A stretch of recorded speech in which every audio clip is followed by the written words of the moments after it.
Welcome back. My name is David Hopper, and this video is part of a 26-part series that follows the alphabet from A to Z. Each letter represents an important part of the launch process for new ministries, new campuses, and new churches. In this video, we'll be talking about M for messaging. How are you building a brand?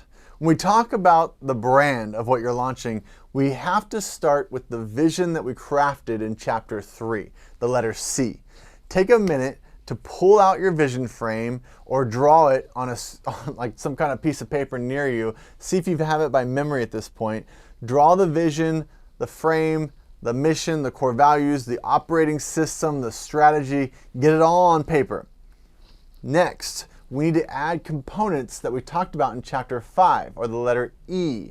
In this video, we're going to press into one of the 8 questions that you need to be asking yourself as you think about reaching the people you're launching to.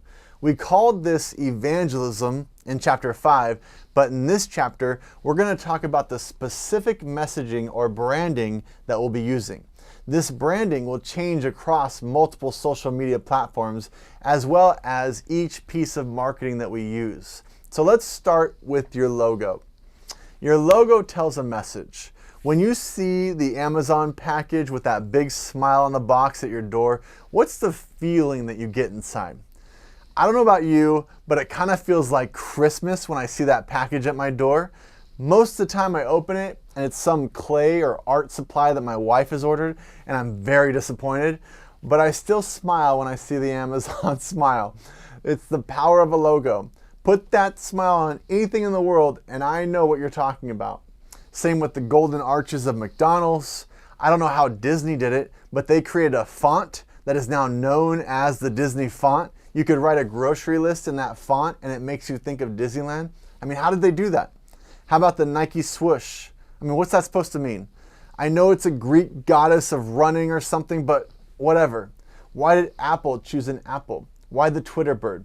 Okay, I don't get some logos, but it doesn't change the fact that a logo is more powerful than words, and we need to make sure that we have a great one. At some point, if you put this logo on everything you do, it is going to be something that you can use later instead of words to tell people a message. In the church world, we have the cross, the dove, the fish, although more contemporary churches now seem to use water or mountains more than crosses and doves. But do you have a personal logo that represents your church or whatever you're launching?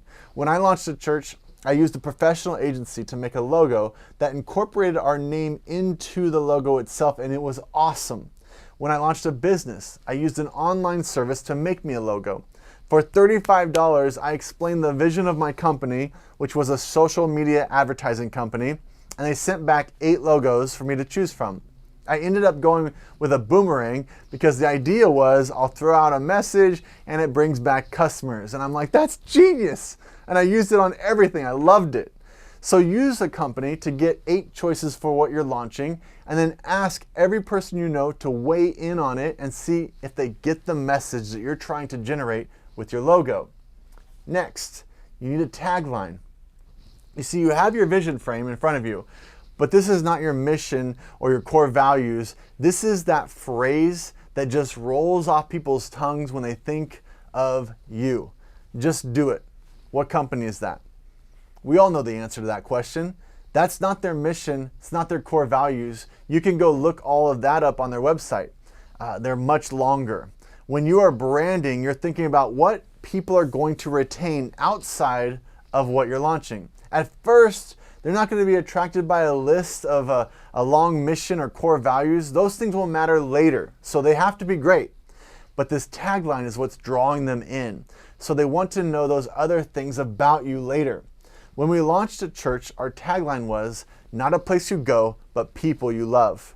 We wanted people to know right away the church that we're creating wasn't about a building in town or just another church to choose from on Google. This place was about the people and how God was moving them to create real community. Full disclosure, I stole that tagline from another church, and you can do this in the church world pretty easily, not so much in the business world. But what's that tagline for you that draws people in? The homework for this video is show me 8 logos you're thinking about and tell me a tagline that goes with your logo. The second homework assignment may not be a quick endeavor, so use your team, the team that you built and you start brainstorm through these ideas. Play with it for a few weeks in front of different audiences and see what they think about what you're saying. I've got great news for you about this subject. You are not making a decision that you have to stick with forever. Now, it helps if you can just nail it the first time and it sticks forever, but if it doesn't, you can keep taking a stab at this until you find the one that sticks. Having said this, if you do have one that's sticking, don't just change it because you're bored. It takes a lot of work to build a brand that people recognize. Each time you change it, you are starting over on building your brand. After your tagline, you need to start building your brand on every social media platform, starting with a website. Lock down that website name. Make sure you can get the email accounts to match. This is the front door of what you're launching, so make it match who you are. People do not come to your new endeavor without first looking at your website. That's the new world we live in. What are you showing them? I have seen this done so poorly that I wonder how it was possible to actually build something that looks so bad. Other times, I saw the most amazing website and then I visited the location and wondered if I had read the wrong address or something. There was no way this place was near what they were advertising online. That's not good either. You need to have a great website because it is a great representation of who you are. Does your messaging match who you are? Next, we build the business site on Facebook. What do you want your brand to be on Facebook? Now, I have just asked you a very important question that most people launching something new never ask. What is your brand specifically for Facebook? If you're taking everything that you just put on your website and copy pasting it onto Facebook, then you don't understand Facebook. You may want to have someone else on your team take over your Facebook part of the launch. Facebook is an interactive platform. When I visit a company on Facebook, I'm not trying to learn about that company. I already did that part when I Googled them. I'm going to their Facebook page because I want to interact with the people from that organization. What are their conversations like? Do they respond when I leave a message? What are they doing this Friday night? Can I connect with them? Do they comment and like when I put something on there? Or am I just another number to them? If we're not messaging our brand in a way that's interactive, then it's just another website we're putting out there in the world that very few people will see. Instagram. This social media platform is completely different and it is extremely powerful. This is where you tell a compelling story every day. Catch that last part. Every day.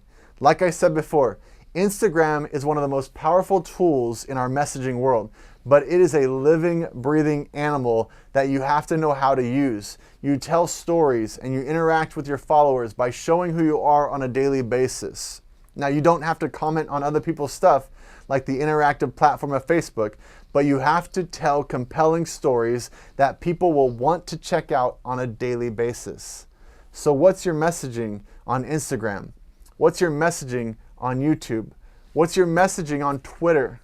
What is your messaging on Snapchat? What's your messaging on Yelp? What's your messaging on TikTok? What's your messaging on Pinterest? This is not easy.